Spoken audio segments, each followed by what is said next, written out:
अपराधियों के द्वारा लगातार भागलपुर जिले में हत्याओं का दौर जारी है। पिछले 1 महीने में अपराधियों ने गोली मारकर और चाकू से गोदकर करीब 10 से अधिक हत्याओं की घटना को अंजाम दिया है। ताजा मामला नवगछिया अनुमंडल के कदवा ओपी थाना क्षेत्र के पंचगछिया टोला का है, जहां बासा पर सो रहे 55 वर्षीय किसान नागेश्वर सिंह को रात करीब 9 बजे अपराधियों ने गोली मारकर हत्या कर दी। अपराधियों ने नागेश्वर सिंह को 3 गोलियां सीने व पीठ पर मारी। घर वालों को हत्या की जानकारी आज उस समय हुई जब मृतक के परिजन बासा पर मवेशियों को चारा देने गए। घटना की जानकारी मिलते ही बड़ी संख्या में स्थानीय ग्रामीणों मृतक के शव को देखने पहुंचे। वहीं घटना की सूचना मिलते ही कदवा थाना पुलिस मौके पर पहुंची और शव को अपने कब्जे में लेकर इसकी सूचना वरीय पुलिस पदाधिकारियों को दी। परिजनों ने शव उठाने नहीं दे रहे थे, वह एसपी को बुलाने की मांग कर रहे थे। उसके बाद नवगछिया एसडीपीओ दिलीप कुमार व इंस्पेक्टर मार्कंडेय सिंह मौके पर पहुंचे और परिजनों को समझा बुझाकर पोस्टमार्टम के लिए अनुमंडलीय अस्पताल नवगछिया भेज दिया गया। वहीं एफएसएल की टीम ने भी घटनास्थल पहुंचकर कई नमूने लिए हैं। नागेश्वर सिंह के परिजनों ने बताया कि रात 9 बजे के लगभग वह घर से खाना खाकर सोने की कुछ दूरी पर स्थित बासा पर गए हुए थे, जहां कुछ देर के बाद गोली चलने की आवाज सुनाई पड़ी थी। लेकिन किसी से दुश्मनी नहीं रहने के कारण उन लोगों को यह अंदेशा नहीं था कि उनके पिता की हत्या अपराधियों के द्वारा कर दी गई है।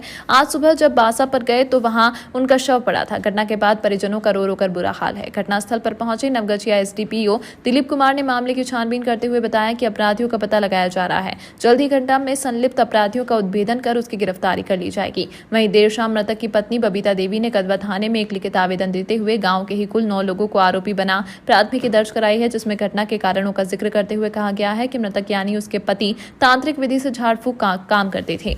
गांव में ही एक लोगों की गाय बीमार थी, उसको आशंका थी कि गाय को नागेश्वर ने ही कुछ कर दिया है। नागेश्वर सिंह के परिजनों को धमकी भी दी गई थी कि उसकी गाय को कुछ हुआ तो नागेश्वर को जिंदा नहीं छोड़ेंगे। गत शनिवार को उस गांव वाले की गाय मर गई और उसी रात बबीता के पति नागेश्वर सिंह की गोली मारकर हत्या हो गई। ऐसे घटना हुआ है, जानकारी कुछ 9 बजे शाम गोली मारी राते में मारा। कितना बजे? 9 बजे घरों से। ठीक, पता कब चला आप लोगों को? हम लोग को 5 बजे सुबह दादी आई ना बस बकरिया देने के लिए, तभी उनसे गई आने के लिए। किसी से इसको कोई विवाद भी चल रहा था क्या? ना चल रहा था, हम लोग को पता नहीं है ना कौन सी को यही करता है। कितना बेटा है इनको? 2 बेटा है। सब शादीशुदा है? ना एक तो शादीशुदा, एक को कुमार है। बेटी भी है क्या? हाँ, 3 तीनों शादी हो गया? कैसे? तीनों रात में है, अभी एग्जैक्ट टाइम तो नहीं मालूम है। परिजन को सुबह में 5 बजे पता चला कि इनकी हत्या हो गई। कितने गोली सर मारा गया है? देखने से तो लगता है 3 गोली का तो हमको दिख रहा है, लेकिन एफएसएल की टीम आ रही है, वो तो बढ़िया से जांच करेंगे या फिर पोस्टमार्टम में पता चलेगा। और 3 या 4 गोली मारी। पुलिस सर क्या काम कर रहे हैं इसके लिए? हम लोग तो अभी पीओ पर ही हैं, परिजनों का बयान ले रहे हैं, देखते हैं कि इससे झगड़ा झंझट है और वही है कि सूत्र तलाश करने का कोशिश कर रहे हैं। अभी कारण घटना का पता नहीं चल पाया सर? है, वो अनुसंधान की विषय है थोड़ा।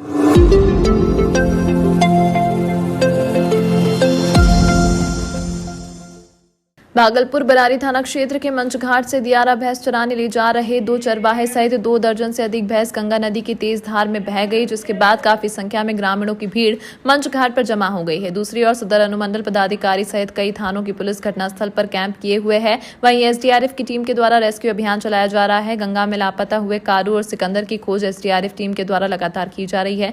सदर अनुमंडल पदाधिकारी ने बताया कि भैंस को चरवाहे गंगा के उस पार ले जा रहे थे और उसी वक्त एक जहाज भी जा रहा था। गंगा की तेज धार होने के कारण सभी लोग बहने लगे। कुल 7 लोग बह रहे थे, जिनमें से 5 लोग बाहर निकल आए हैं। वहीं 2 लोगों की तलाश की जा रही है। वहीं उन्होंने बताया कि घटना में 25 से 30 भैंस भी बह गई हैं। वहीं कुछ भैंस जहाज के नीचे भी आ गई थी, जिनके रेस्क्यू का काम किया जा रहा है। वहीं उन्होंने कहा कि घटना को लेकर मामला भी दर्ज किया जाएगा। हमरा 22 भैंस में 2 भैंस आया, 20 भैंस चला गया। हाँ। जहाज के अंदर। हाँ। जहाज वाला कहे जहाज हटाने के लिए, बोला कि नहीं।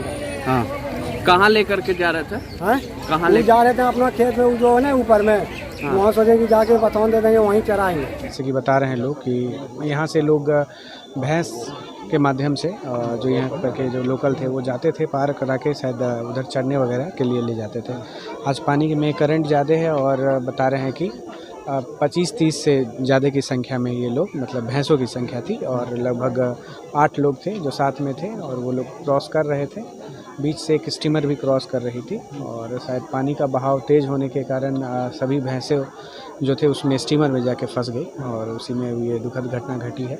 6 लोग अभी तक बाहर आ चुके हैं। 2 लोग अभी तक एसडीआरएफ की टीम लगी हुई है और अभी तक वो नहीं मिले हैं, तो अभी रेस्क्यू ऑपरेशन जारी रहेगा, फिर उसके बाद ही हम लोग एग्जैक्ट बता पाएंगे।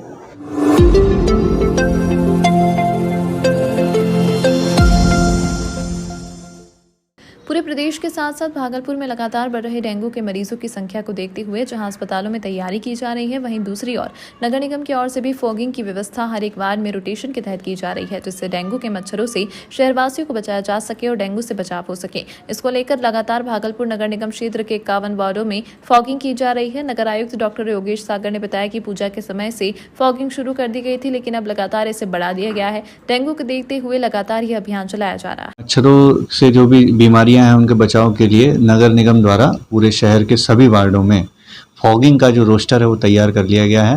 और आपने देखा होगा कि जो पिछले सप्ताह जितना पर्व त्यौहार था और उसमें लगातार एक सप्ताह तक रोस्टर के अनुसार हम लोगों ने फॉगिंग कराई है। फॉगिंग की प्रक्रिया भी लगातार 1 महीने तक चलती रहेगी।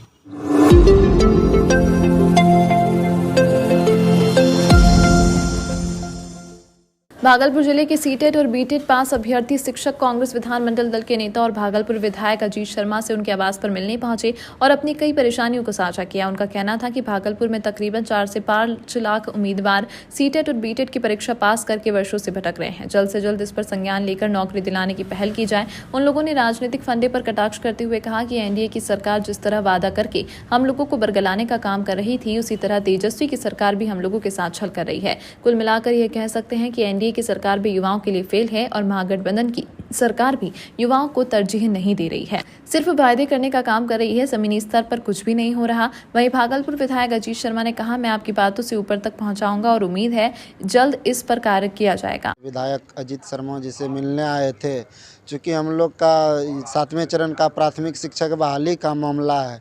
3 साल से हम लोग गर्दनीबाग पटना में आंदोलन कर रहे हैं और जब से सरकार बदली है, तेजस्वी यादव सरकार में आए हैं, तो हम लोग को उम्मीद बढ़ गया है। विश्वास था इन पे भी ये देंगे, लेकिन ये भी हम लोग को बरगलाने का काम कर रहे हैं।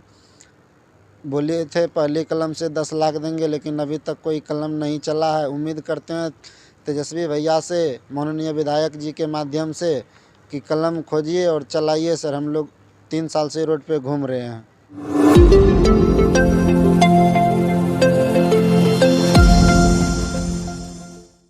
भागलपुर के बरारी सीढ़ी घाट पर नहाने पहुंचा एक व्यक्ति लापता हो गया है। स्थानीय लोगों की माने तो उस व्यक्तियों ने विक्रमशिला सेतु से गंगा नदी में छलांग लगा दी है। लापता व्यक्ति की पहचान आदमपुर पोस्टर कॉलोनी निवासी उमाशंकर साहू के रूप में हुई है। वहीं लापता युवक के पुत्र गोलू साहू ने घटना के बाबत बताया कि उसके पिता सुबह स्कूटी लेकर गंगा स्नान करने के लिए सीढ़ी घाट पर गए थे, लेकिन करीब 4 घंटे के बाद वापस नहीं लौटे। लोगों के द्वारा सूचना दी गई कि विक्रमशिला सेतु से छलांग लगाई गई है। हालांकि परिजन इस बात को मानने से इनकार कर रहे हैं। घटना की सूचना मिलने के बाद बरारी सीढ़ी घाट पर पहुंचे लापता युवक के परिजनों ने काफी खोजबीन की, लेकिन घंटों खोजबीन के बाद उमाशंकर का कोई अता पता नहीं चला, जिसके बाद बरारी थाने को सूचना दी गई, लेकिन सूचना 4 घंटे बाद भी बरारी पुलिस मौके पर नहीं पहुंची। लोगों के मुताबिक विक्रमशिला सेतु से छलांग लगाई जाने की बात पर परिजनों ने इसकी जानकारी एसडीआरएफ टीम को भी दी, लेकिन एसडीआरएफ टीम भी घटनास्थल पर नहीं पहुंची। फिलहाल परिजन लोगों से पूछताछ कर उमाशंकर का पता लगाने में जुट गए हैं। सीढ़ी घाट पर लापता युवक उमाशंकर की स्कूटी में चाबी लगी हुई है, जिससे यह कयास लगाया जा रहा है कि वह स्कूटी छोड़कर कहीं गया है। इसी आस में परिजन उसकी खोजबीन कर रहे हैं। सीढ़ी घाट नहाने के उसके बाद 10 बजे तक जब नहीं आए तो हम लोग कि पापा ऑफिस जाना है, उनको तभी तक नहीं आया। मम्मी बोली तो हम लोग आए ढूंढने। तो पिछले बार भी हम लोग आए थे पापा के साथ यहाँ नहाने, तो हमको लगा यहीं होंगे। यहाँ आए तो देखे जा रहे स्कूटी इनका लगा हुआ है, सब कपड़ा उपड़ा तो यहीं है, लेकिन वो नहीं मिले। उसके बाद अगल बगल ढूंढे तो कहीं अभी तक लापता है। जाके बरारी थाना में भी बोल के आए तो वो एसडीआरएफ टीम को बोले हैं, तो वो 9:30-10 बजे के बाद से अभी तक आए ही नहीं।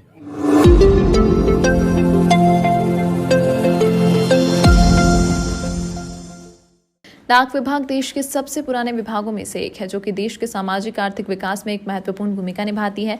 यह एक ऐसा संगठन है जो न केवल देश के भीतर बल्कि देश की सीमाओं से बाहर अन्य देशों तक पहुंचने में भी हमारी मदद करती है। पूरे विश्व में 9 अक्टूबर को अंतर्राष्ट्रीय डाक दिवस मनाया जाता है। इस बार इसकी थीम पोस्ट फॉर प्लैनेट है। इसी क्रम में 9 अक्टूबर से 13 अक्टूबर तक भारत में राष्ट्रीय डाक सप्ताह की शुरुआत हो गई है। इस कार्यक्रम के तहत हर दिन अलग अलग विषय को लेकर भागलपुर में कार्यक्रम आयोजित किए जाएंगे। 9 अक्टूबर से 13 अक्टूबर तक चलने वाला राष्ट्रीय डाक सप्ताह के तहत आज वर्चुअल मोड में इस राष्ट्रीय डाक सप्ताह का विधिवत उद्घाटन किया गया। बिहार डाक परिमंडल के वरिष्ठ पदाधिकारियों के द्वारा इस कार्यक्रम की विधिवत शुरुआत हुई। भागलपुर डाक प्रमंडल के निरीक्षक संजीव सुमन झा ने बताया कि इस एक सप्ताह के कार्यक्रम में डाक विभाग प्रत्येक दिन अलग अलग कार्यक्रमों का आयोजन करेगी, जैसे मेल, डाक परिवितरण, सेविंग बैंक, इंश्योरेंस आदि विषयों पर कार्यक्रम आयोजित किए जाएंगे। आज के इस उद्घाटन कार्यक्रम में पूरे सूबे के डाक खाने से लोग जुड़े और कई बिंदुओं पर वार्ता हुई। 9 अक्टूबर से 13 अक्टूबर हर साल राष्ट्रीय डाक सप्ताह मनाते हैं। और राष्ट्रीय डाक सप्ताह के अंतर्गत डाक से संबंधित जो भी सेवाएं हैं, प्रत्येक दिन इसका अलग अलग एक कार्यक्रम रखा जाता है।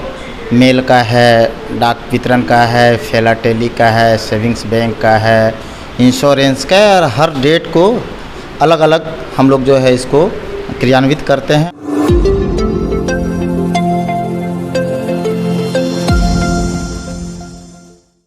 पैगंबर हजरत मोहम्मद साहब के जन्मदिवस पर आज भागलपुर व भागलपुर के आसपास के सभी क्षेत्रों में जुलूस ए मोहम्मदी का आयोजन किया गया। इस अवसर पर पूरे जिले में जुलूस निकाला गया, जिसमें हजारों की आबादी शरीक हुई। बच्चे, बूढ़े, जवान सबों के हाथों में पताका लिए काफी खुश दिख रहे थे। हजरत मोहम्मद के यौम ए पैदाइश के मौके पर जुलूस को लेकर प्रशासन काफी चुस्त व मुस्तैद दिखी। जिले में बड़ी संख्या में दंडाधिकारी और सशस्त्र बल की प्रतिनियुक्ति की गई थी, जबकि जुलूस के दौरान यातायात व्यवस्था पर विशेष ध्यान देते हुए राहगीरों को किसी तरह की परेशानी न हो, उसके लिए पर्याप्त संख्या में महिला व पुरुष पुलिस, बजरा दल, आरक्षी बल की भी प्रतिनियुक्ति की गई थी। इस तरह का जुलूस कोरोना काल के 2 साल बाद निकाला गया, जिसको लेकर लोगों में काफी हर्षोल्लास का माहौल था। त्योहार की भांति इस बार भी ट्रैफिक की पुख्ता व्यवस्था की गई है। पुख्ता और व्यापक व्यवस्था है। सभी चौक चौराहों पर ट्रैफिक का फोर्स लगाया गया है, जिसमें ज़रूरत पड़ने पर रूट को डाइवर्ट किया जाता है और अकॉर्डिंगली उसको संचालित किया जाता है। ट्रैफिक में किसी प्रकार की कोई समस्या नहीं है, ना ही कहीं पर जाम लगा है।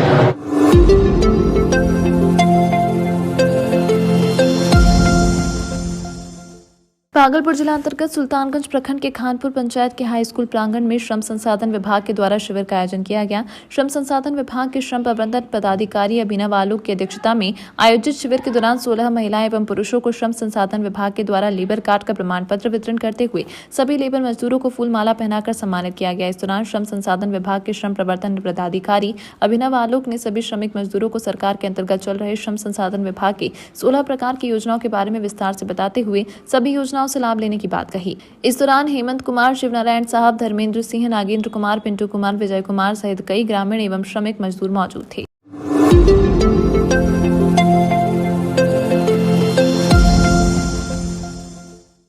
भागलपुर जिला अंतर्गत सुल्तानगंज थाना क्षेत्र के देवघर सुल्तानगंज मार्ग के मदरिया पावर हाउस के समीप ट्रैक्टर व टेम्पो में जोरदार टक्कर होने से टेम्पो पर सवार कई लोग घायल हो गए।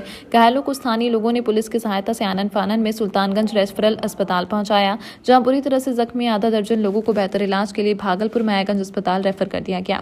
घटना के बाबत टेम्पो चालक विक्रम कुमार ने बताया कि बांका जिले के फुल्ली डूमर के इटहरी गांव के से दर्जनों लोग अजगेबीनाथ मंदिर के उत्तर वाहिनी गंगा तट पर स्नान कराते हुए गंगा नदी के किनारे अपने बच्चे का मुंडन कराकर घर वापस फुल्लीमूर जा रहे थे। तभी देवघर मार्ग के मदरिया पावर हाउस के समीप ट्रैक्टर ने भीषण टक्कर मारने पर टेम्पो में सवार सभी लोग गंभीर रूप से घायल हो गए। स्थानीय ग्रामीणों की मदद से सुल्तानगंज थाना पुलिस को खबर देने पर घटनास्थल पर पुलिस पहुंचकर दर्जनों घायल लोगों को एम्बुलेंस से रेफरल कराया गया। डॉक्टर ने सभी घायलों का इलाज करते हुए गंभीर लोगों को मायागंज रेफर कर दिया, जिसमें घायल आधा देवी, ऋषिराज, यशराज, कंचन देवी, वंदना देवी, आयुष कुमार, जयराम कुमार, जालंधर दास, अनिल दास, टेम्पो चालक विक्रम कुमार शामिल हैं।